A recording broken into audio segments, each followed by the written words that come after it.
Have you ever noticed that the louder the approaching deadline gets, the quieter your motivation becomes? Have you ever had a crucial task that needs to be done today, only to find yourself at 3 a.m. knee-deep in a Wikipedia rabbit hole about medieval weaponry? Why is it that we possess the intellectual capacity to know exactly what to do, yet we remain inexplicably paralyzed? We call it procrastination, and we usually treat it with guilt. We label it as laziness, bad time management, or lack of willpower. But what if everything we thought we knew about procrastination was wrong? Welcome back to the lab. I'm Professor Psycho. Today, we are not going to talk about time management tips.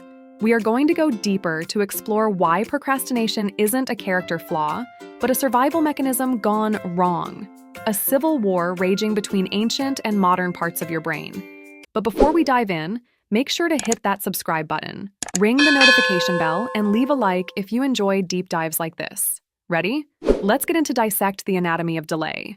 To understand procrastination, we must first meet the two main characters vying for control inside your skull.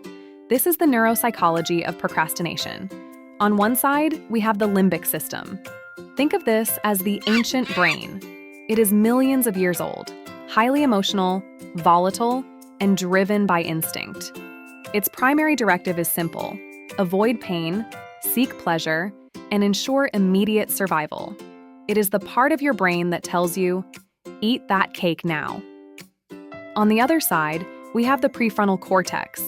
This is the modern brain, the CEO.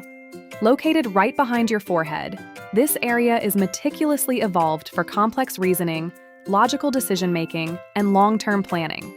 It is the part that tells you, if I eat the cake now, I will regret it tomorrow. As renowned psychologist Dr. Timothy Seikl points out, procrastination at its core is a failure of the prefrontal cortex to exert dominance over the limbic system. It's a conflict between immediate gratification and future planning. When your prefrontal cortex looks at a massive task, it sees progress, but your limbic system sees only stress, boredom, and potential failure. It identifies this mental pressure as a literal threat to your well-being. Imagine your task is writing a 20-page final report due in 3 days. Your prefrontal cortex looks at this and says, okay, this is important. We must allocate time each day to research, outline, and write. The payoff is a good grade and a future career. This is logical. But the limbic system doesn't understand good grade or future career. It looks at the massive task and sees only hard work, stress, boring, and potential failure. It sees pain. So the limbic system activates your brain's threat detection system, the amygdala. Your stress levels rise. And in that crucial moment, the limbic system fights back. It screams, pain, avoid pain, do something comfortable. And that is when you find yourself scrolling through TikTok. The limbic system wins the battle, but you lose the war. It's not a productivity problem. It's an emotional regulation problem.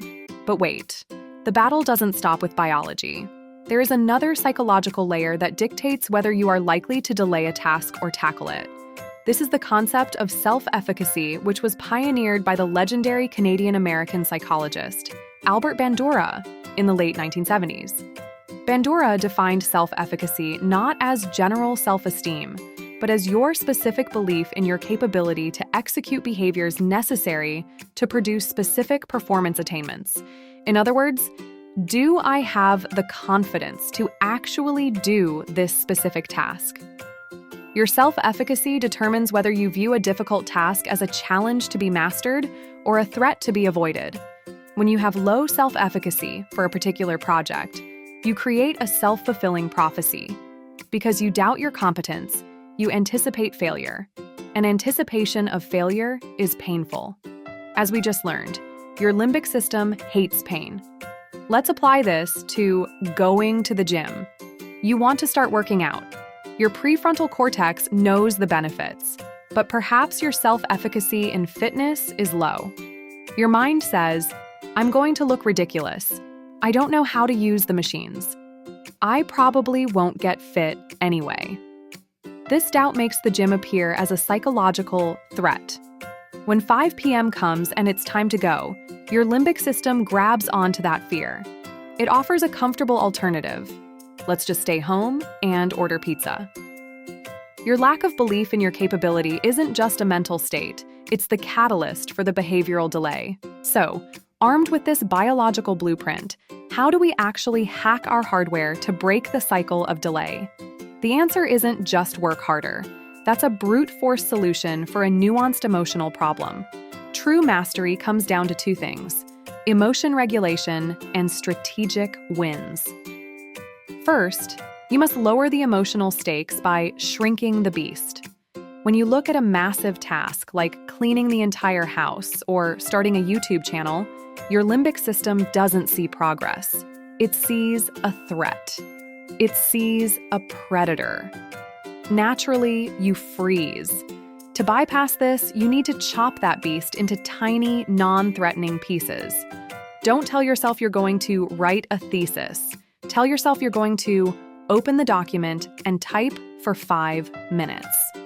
This is Albert Bandura's theory of self-efficacy in action.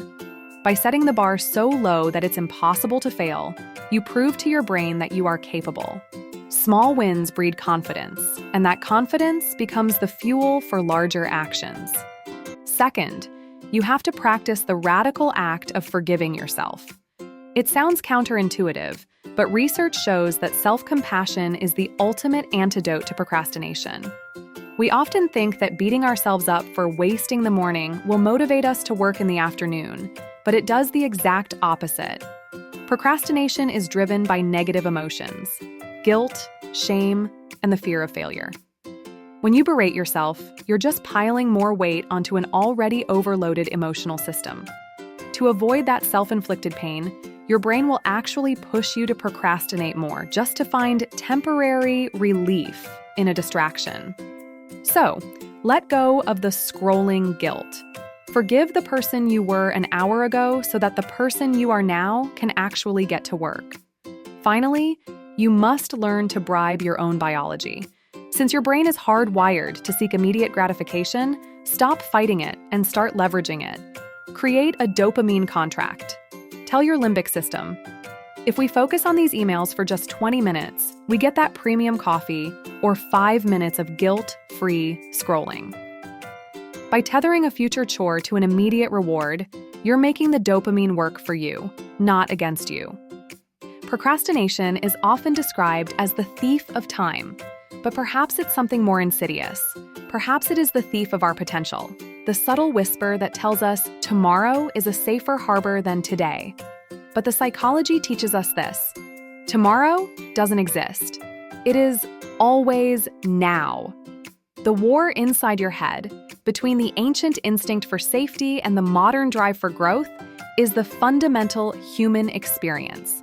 The goal is not to eliminate the limbic system. It is to learn how to lead it. So, for this video, I challenge you to make a choice.